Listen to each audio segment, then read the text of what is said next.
Welcome to another episode of Mongers, and this time we'll take a look at Ukraine, where the war is still ongoing.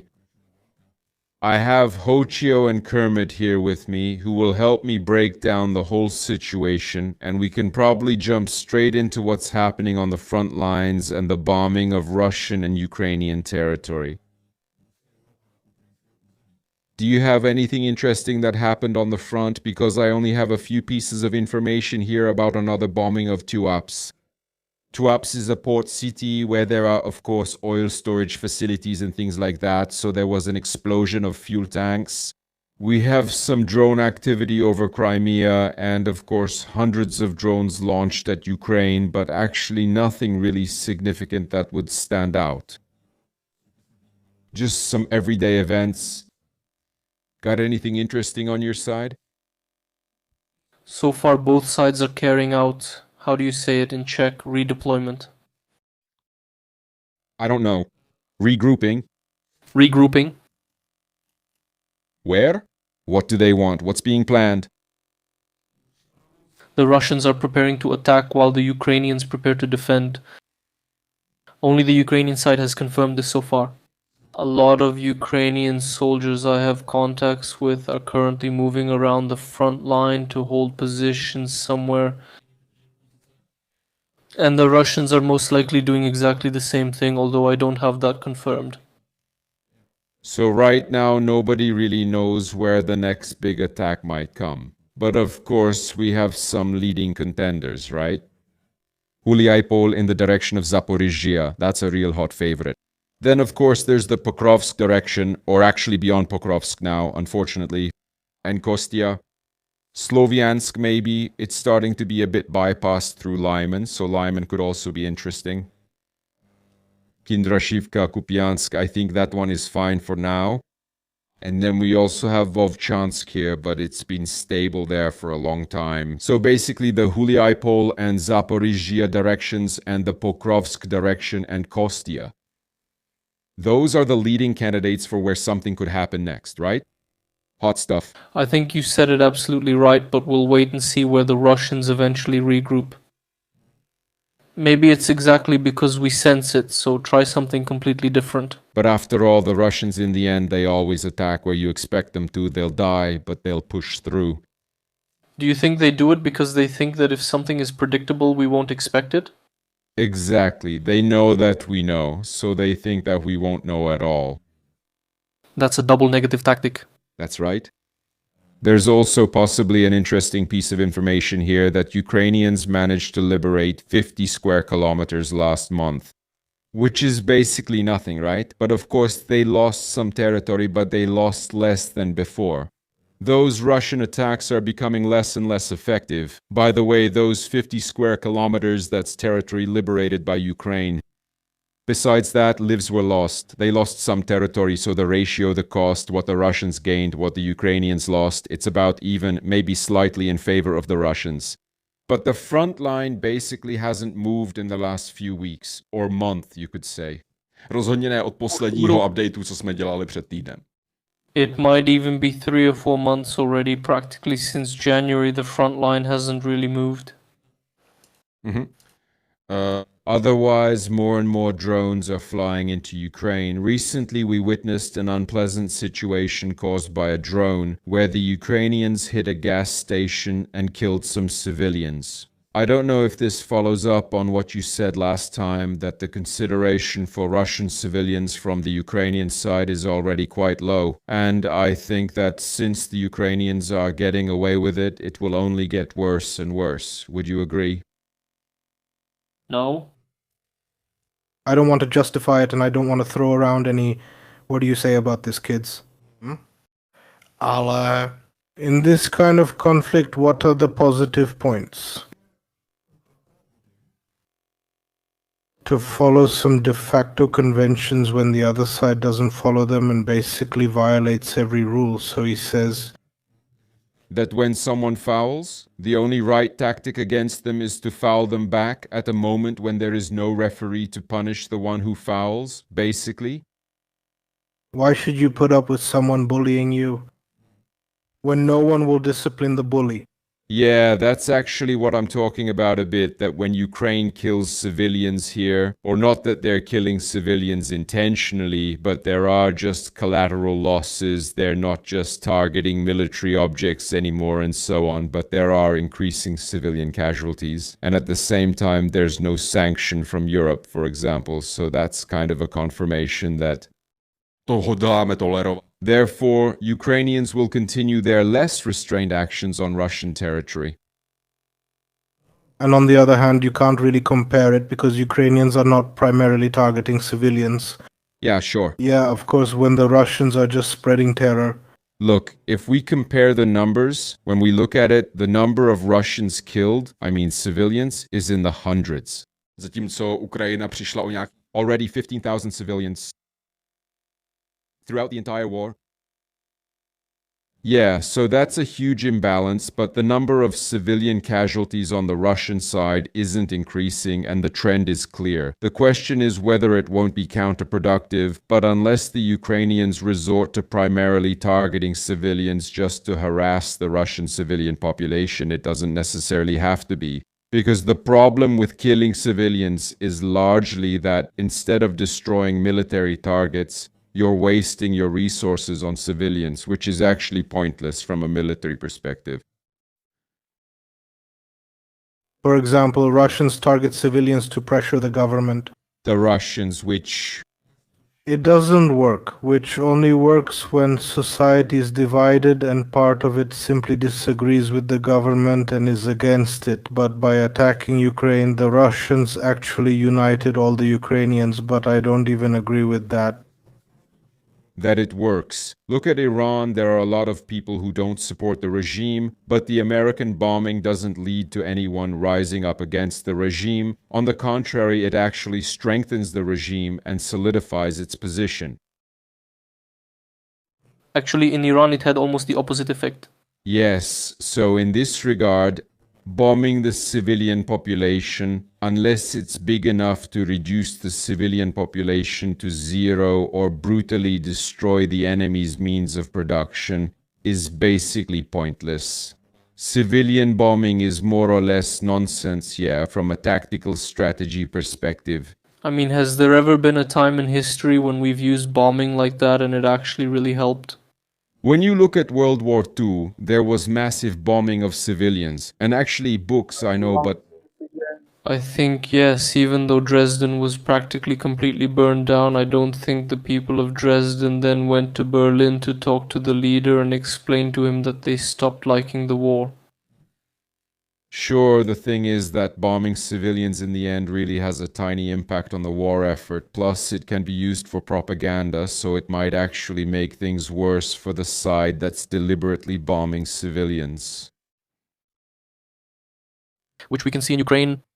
As for any bigger operations, we don't have those here. We wanted to discuss other things related to this, and that's the robotization of the war in Ukraine. Because the Ukrainians, of course, through Volodymyr Zelensky, have shown several interesting things. According to Volodymyr Zelensky, they have already carried out more than 22,000 actions with robots. So instead of sending 22,000 soldiers to risk their lives, they sent 22,000 robots, which meant that soldiers didn't have to risk their lives. When you put it like that, it definitely has a big impact. So let's take a look at the equipment the Ukrainians are using in their robotic forces, if we can, and if you could somehow introduce these pieces to us here, Kermit. So first of all, of course, you have some labels there, but right now we're looking at FP. Sorry, this isn't made by Firepoint. This is Luti. It looks a bit like a Bayraktar, mainly because of the V-shaped or roof-shaped tail, but this is the most commonly used Ukrainian drone for long-range strikes, with a range of up to 2,000 kilometers. And if you read somewhere that Ukrainians hit a Russian refinery, in 90% of those cases, it was with this drone. So what started out as superlights or some kind of recreational planes loaded with explosives has evolved into this looty thing. Superlights, or rather ultralights loaded with explosives, surprisingly weren't used at the beginning.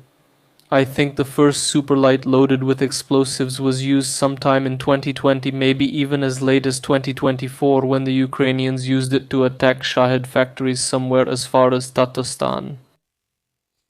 And the second one I remember was recently, maybe even last month or possibly this month, and they used those ultralights to deliver bombs to Ust-Luga to bomb that oil port. So both are still being used, depending on the situation. Is it still smoldering? Or have they already put it out? They've already put it out, I think. In the last update, it wasn't burning anymore. Okay, so next.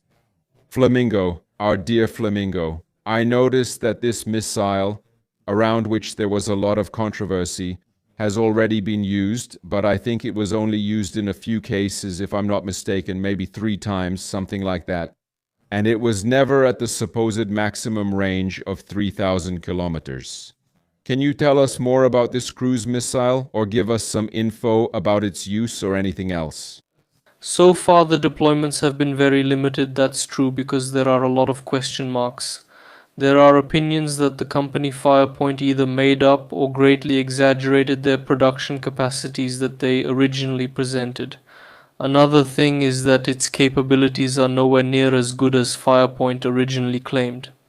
For example, the accuracy, which has a deviation of up to 14 meters, is quite poor compared to other Western systems that are capable of hitting with accuracy to within a meter. Yes, that's basically, sorry. Those 14 meters can often decide whether you hit the asphalt or the warehouse with the missile, right? That happened. Fakt No. hodně velká nepřesnost, no. During the last deployment, it happened that the Ukrainians, I think, had 2 or 3 missiles that reached the target. Do nějakého areálu, nějaké fabriky. The target they were trying to hit, all 3 missiles hit exactly between those buildings. That's satisfying, yes. And the second thing is that Druhá věc je ta, že soon after the Flamingo cruise missile was introduced, that factory took a direct hit from the Russians. což dlouho Actually, the Russians boasted about it for a long time. Ukrajinci to nepřiznávali až letos. At some point, we got confirmation from Zelensky that this incident really happened, which probably slowed down production even more. It wasn't as high as they originally claimed anyway.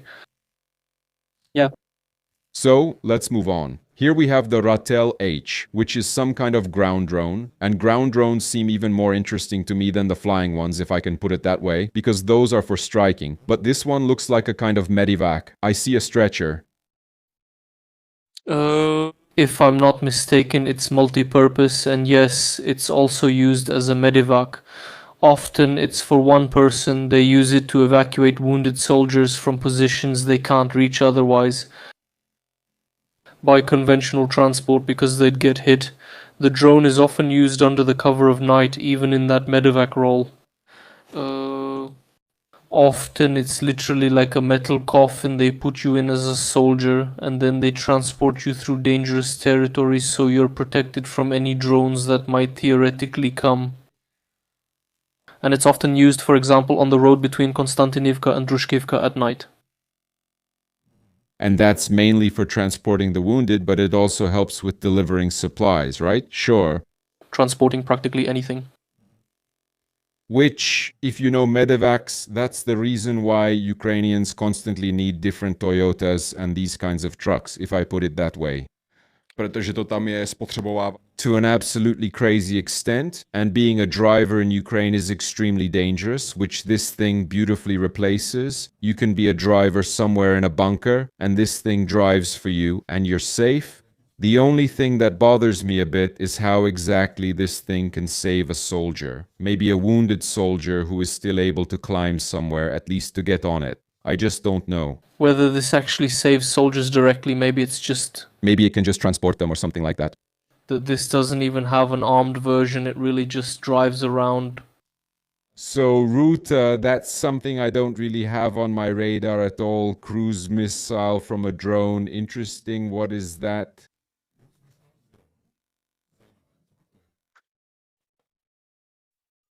I'll admit this is my first time hearing about Ruta.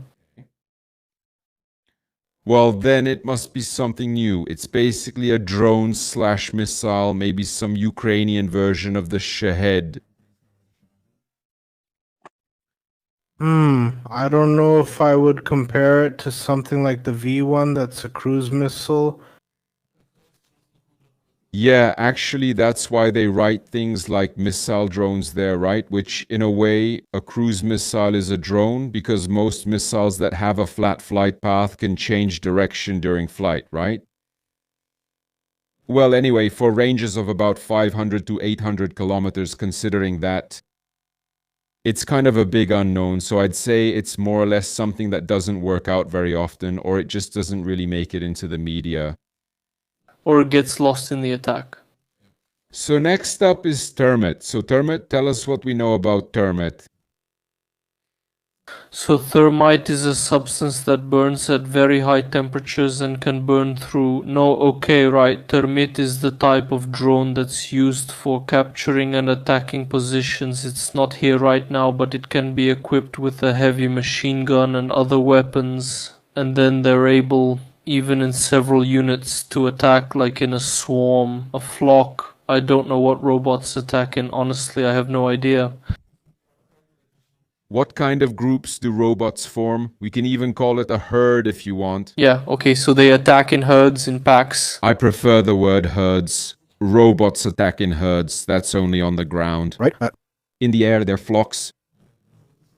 On the ground, they're herds, okay? Let's call them packs. I like that better, packs. Okay, so they attack in packs, and this is exactly the type of drone that was used last year during the first capture of enemy positions without using their own soldiers.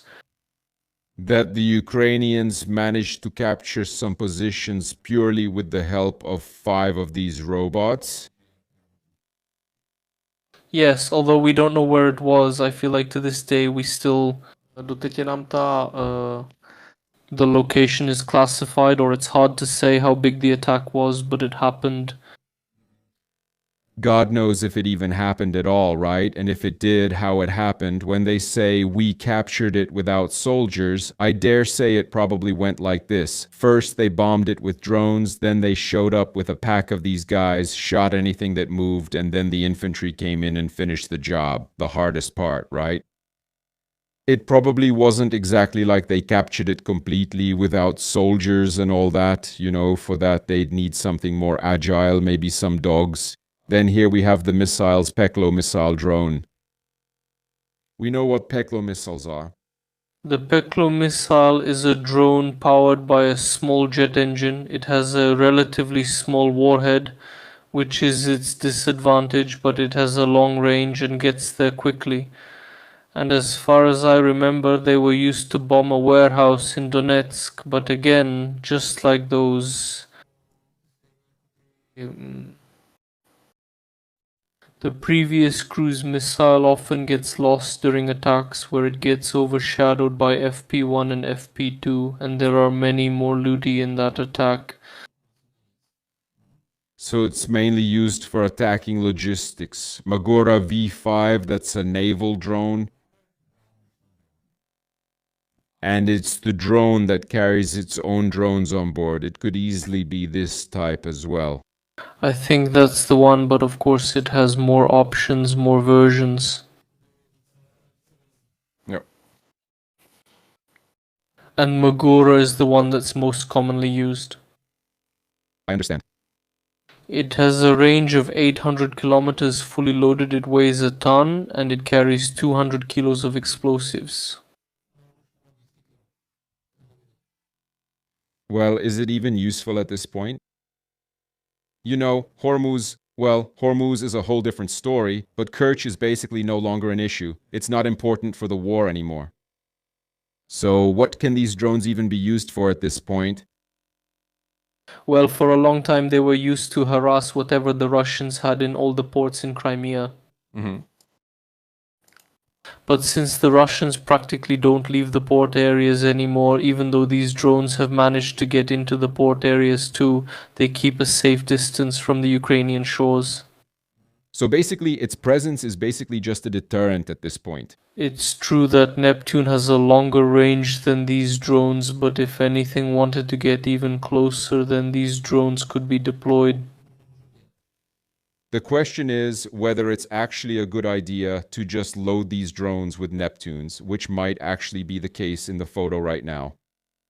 No, those are some kind of anti-aircraft missiles that were used to shoot down a helicopter because the Russians like to use helicopters to shoot down these drones, and they were very surprised when one of the drones fired back and the helicopter ended up in the water. Very clever. You can't load Neptune onto it. Neptune has to be like on a cargo, like Neptune, like, yeah. Neptune is a big piece, I get it. Exactly. You mean heavy rather than big, right? Palyanutsia.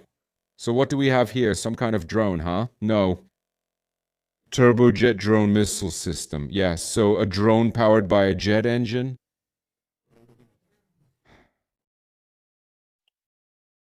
No. Basically. No. What can I say? It's just another version that gets lost again among the swarms of drones flying into Russia.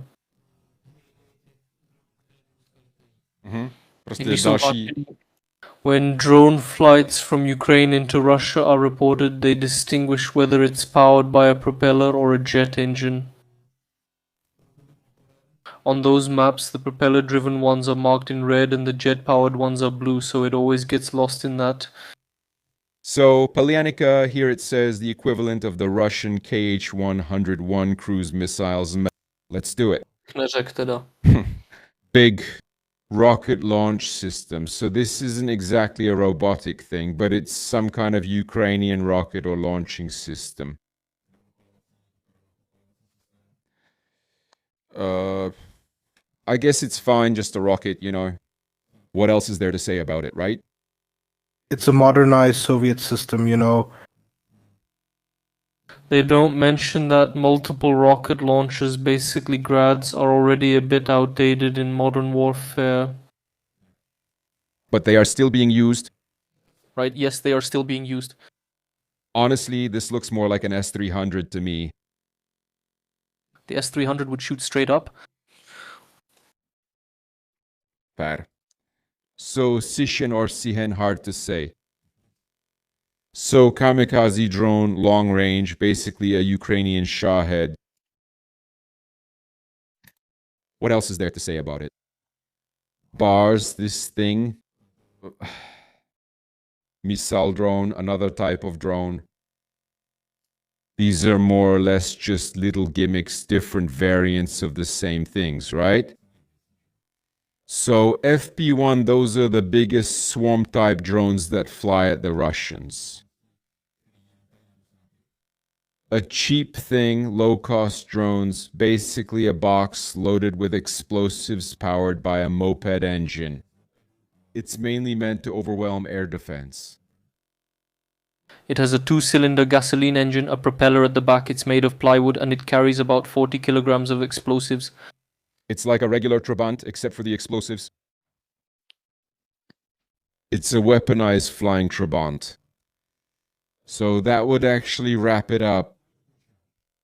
Hey, what can I say about this weapon overview? I would say that from these weapons, including various anti-drone systems, counter-drone drones, and so on, we can draw inspiration. There will be a lot of systems that are more or less Ukrainian versions of what we have in the West. But they will probably be able to be used in a slightly different way, or slightly modified. And I would say that at least those anti-drone drones, but also the, let's say, FP1 drones, that's something we should definitely incorporate into the Czech army. What do you think? Thank you. I would be careful with that.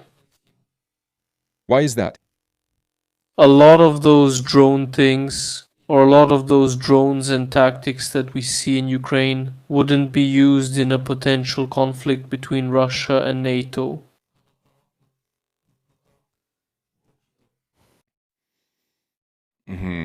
Is the reason the terrain or something else? Orientation and the use of other better systems.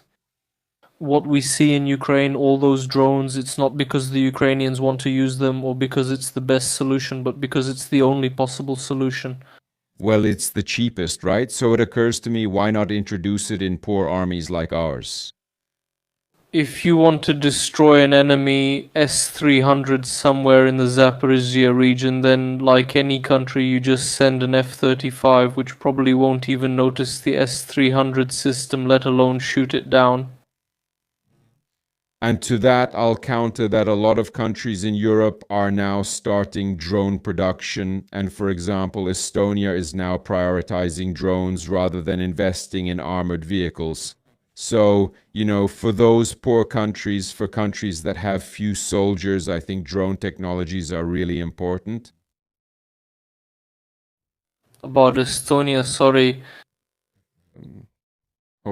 For interrupting. Pardon, že jsem do toho skočil. About Estonia, Estonia is investing in drones because, yes, on one hand they have few soldiers, but on the other hand, it simply pays off more for them. Because in the event of a conflict, they'd be the first in the line of fire, and for them, it's not worth getting heavy brigades and lots of armored vehicles. For them, the best thing is to have something cheap that can overwhelm the attacker. Ideally, simply in huge numbers. And this is exactly where drones come in as the best solution. So everyone has to choose their path, whether they want to go for quantity that overwhelms the attacker or focus more on precision and those surgical, hard-hitting strikes. And I think that, especially for those poorer armies, the path of drones, more than the path of various armored vehicles and tank brigades and so on, is the right path. It will definitely be a part of the army, but for our army, I would guess drones would be used more for reconnaissance. Assessing the situation and using those small drones, for example, somewhere on the front line. Yeah, we're not talking about FPV drones now, that's obvious. They have to be part of the army, that's not up for discussion. We're talking more about Shaheed-type drones now. Yeah. That's exactly what I think won't be in our army, because these drones really remind me a lot of the missile forces, which we actually disbanded. Yeah. We have to distinguish again, we have several types. When you say Shaheed, even the Shaheed can be used for a precise strike and hit a house, but the Shaheed isn't made for that.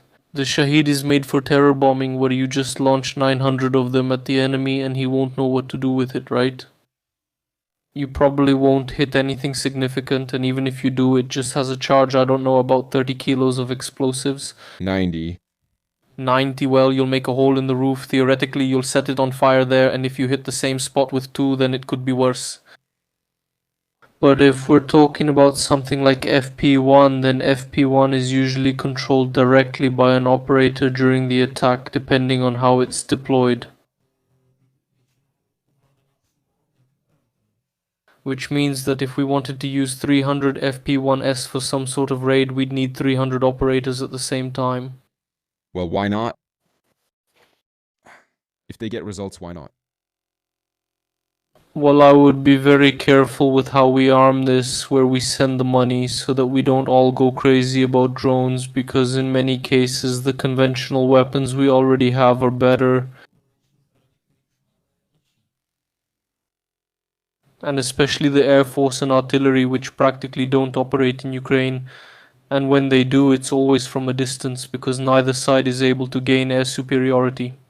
Ukraine because it doesn't have enough planes, and Russia because planes are so expensive for them that they don't dare to use them. Which wouldn't happen in a war with NATO. NATO relies on absolute air dominance, and if a war with NATO broke out, the Air Force would be the first thing activated in a war with Russia and would start causing chaos in the Russian lines.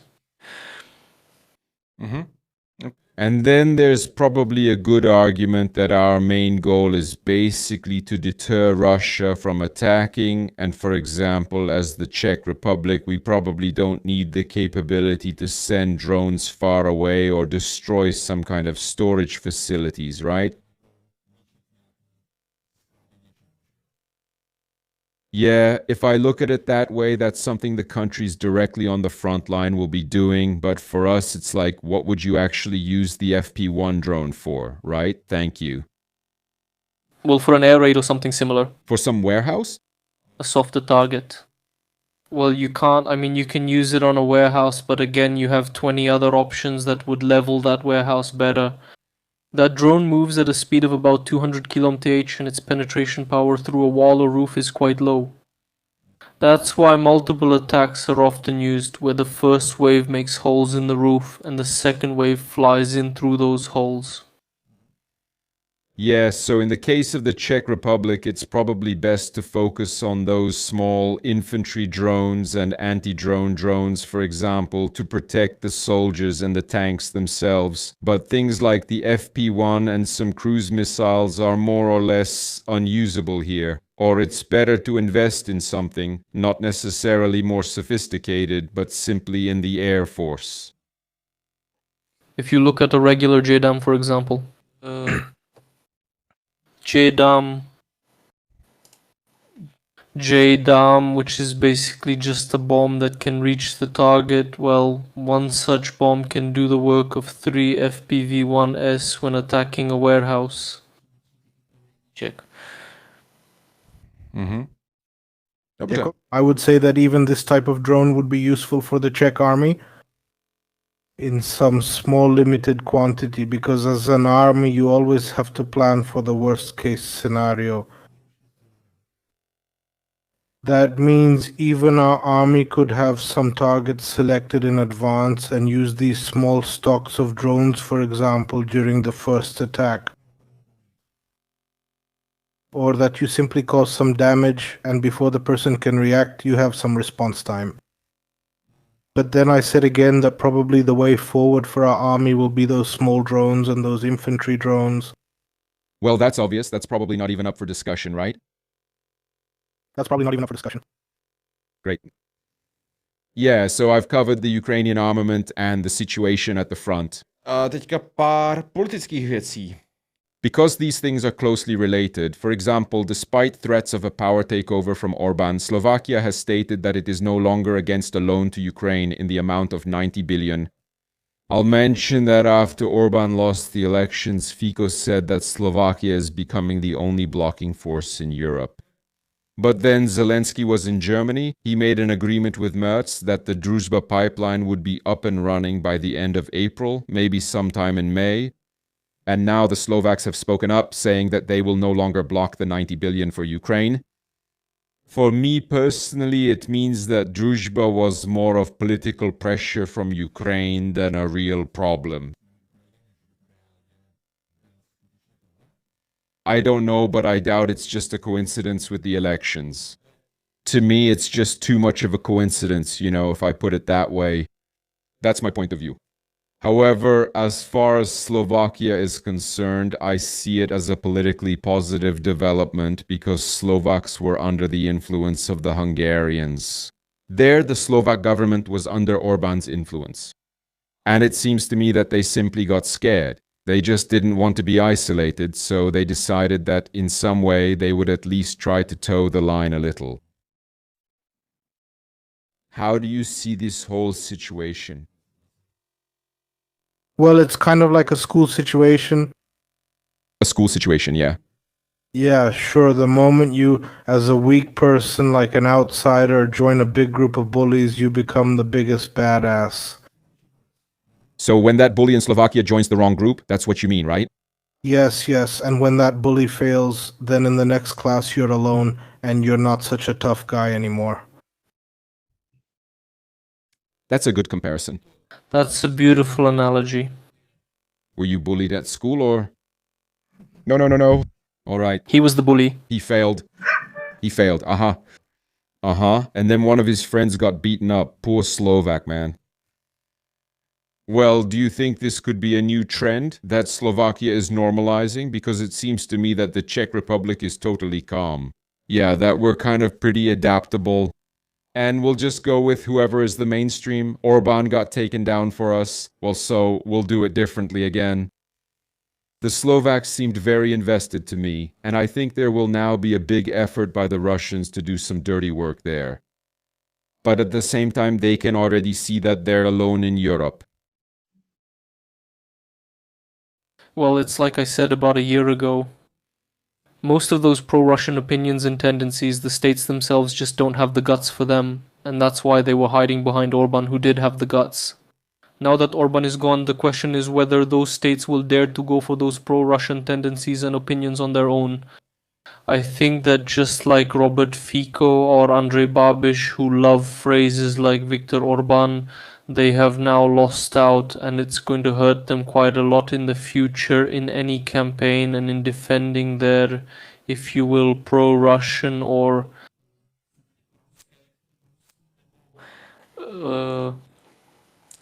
pro-Eastern tendencies. Well, that might be a bit of a misreading of Hungary, but I understand. So now we have a situation here where Orban has stopped causing trouble, and his henchmen and those who saw him as some kind of role model will have to find some new shelter to cling to. Andrej Babiš is already cozying up to Macron, that's fine, I think we're okay there. We'll see about the Slovaks, whether they'll manage to improve their reputation, or if they'll have to wait for the end of Fico's government before we take them back among us. What do you think? How will it turn out in the end?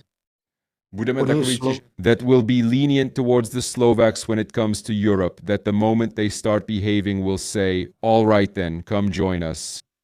Or will it always be like, look, we know what you did, and as long as this government is there, forget it?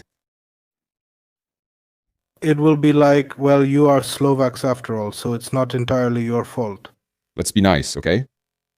Just a Slovak fail state, basically. Evacuate the Slovaks, and instead of Slovakia, we'll just make it a testing ground for European nuclear weapons. That's an opinion, yes, it's one of the opinions of all time, so to speak.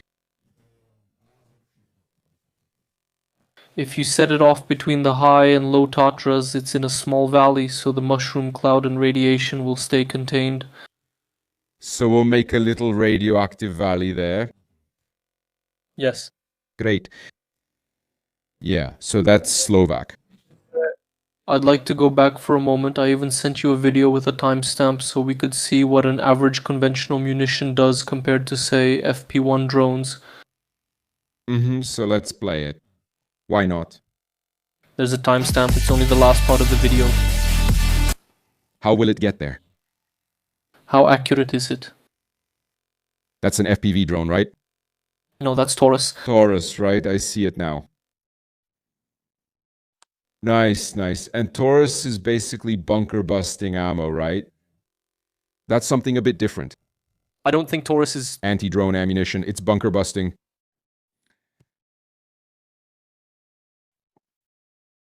What? I don't think it is. And I think it is. You can settle it for us in the comments. Anyway, that's it for the Slovaks. Honestly, use common sense. I think it's just like a cruise missile. Yeah, but it's designed to destroy bunkers, right? It's designed to destroy high-value static ground targets like air bases, radar stations, communication hubs, command centers, missile silos, ammunition depots, bridges, and ports. Or bunkers, no, definitely. But I'll settle this, because there are also bunkers at military airports, so you're both right. It's great. It's great to be right, even when the other person is right too. Yeah, about Slovakia. So that means Ukraine will get its 90 billion. And that will really save their ass, not just pull a thorn out of their side, like for real. Because without that, the country would go completely bankrupt. They'd have to declare bankruptcy. I think people in Ukraine can now breathe a sigh of relief, at least in this respect. But still, because after all, there's still a war going on, you know. But at least this part is solved for a while. It's really a huge, huge help. And it's also something that will stimulate our beautiful European arms industry because 60 billion will have to be spent here in Europe, which I think is a solid amount. The Slovaks insisted throughout that not a single bullet would go to Ukraine. But of course they didn't mention that it wouldn't be state-supplied. Private companies kept selling without government involvement. Now Sternad and Kalinyak are doing business there. So when we're talking about the military business, here we have some other things like, for example, the joint venture Oterian Aerologics received its first order for thousands of autonomous strike systems for Ukraine. So there are some other things as well. The drone industry is growing nicely here in Europe. So that's just one thing. You mentioned not going crazy over drones, but clearly companies have. Thanks. Do you have anything to add to that? Probably not. The point is that some cooperation was already in place. I know that several German companies have factories built in Ukraine. It's essentially just expanding production. So of course it will help the Ukrainians if they have more drones. Well, that's obviously true. I'm looking here at some beautiful loitering munitions. It's nice. It's more or less the kind of message that says we'll be a bit stronger and a bit tougher again, which, yes, drone by drone, you create an army that deters the Russians from attacking, which is fine. And we're getting exactly the same information from Norway. Ukraine and Norway will cooperate in drone production. So yeah, it looks like they're just going to keep happily building up armaments here. Ukraine has shown us a lot of impressive things that can be an inspiration for our industry, and which will probably determine what interesting things will be purchased in the future. And yeah, we'll see how it goes. Thank you, gentlemen, for helping me with the Ukraine update. And we'll definitely see each other again next time. So with that, the warmongers are wrapping up their take on Ukraine, and let's go take a look. Now for the last topic of today's stream, and that is Mark Rutte in Prague. If I may, just one last thing about Ukraine. Yes. I have a little addendum. Finally, after those 5 years, we can notice that wars have started to become a rule, which means a huge development and leap in technology. It's simply a huge catalyst. Well, sure, but mainly drone technologies. But it will also transfer into the civilian industry, right? Yeah, drones that carry huge loads of supply soldiers will be hauling wood in mountainous areas. Eventually. We'll see. Let's wait and see. Yeah, we'll see. But it will be a beautiful future once the wars quiet down and we start to benefit from the technological progress of those wars, you know, like always. Yeah, it's always that nice part of history, always right after the war, when you suddenly realize you can fly a jet plane from America to Europe. For example, while just a few years ago you couldn't even properly fly a propeller plane from Berlin to Vienna. For example. Yeah, it's going to be an interesting phase. You could either fly on a comet which would break apart in flight, or on a Tudor where if there was a headwind you might not make it and would have to land somewhere in the ocean. So you took off heading for America and ended up landing in Berlin. No, but when things went well... You made it to Bermuda, had to refuel there in an emergency and fly back. If things went really badly, you didn't even reach Bermuda. Aha, well that's a bit of a different topic, but interesting.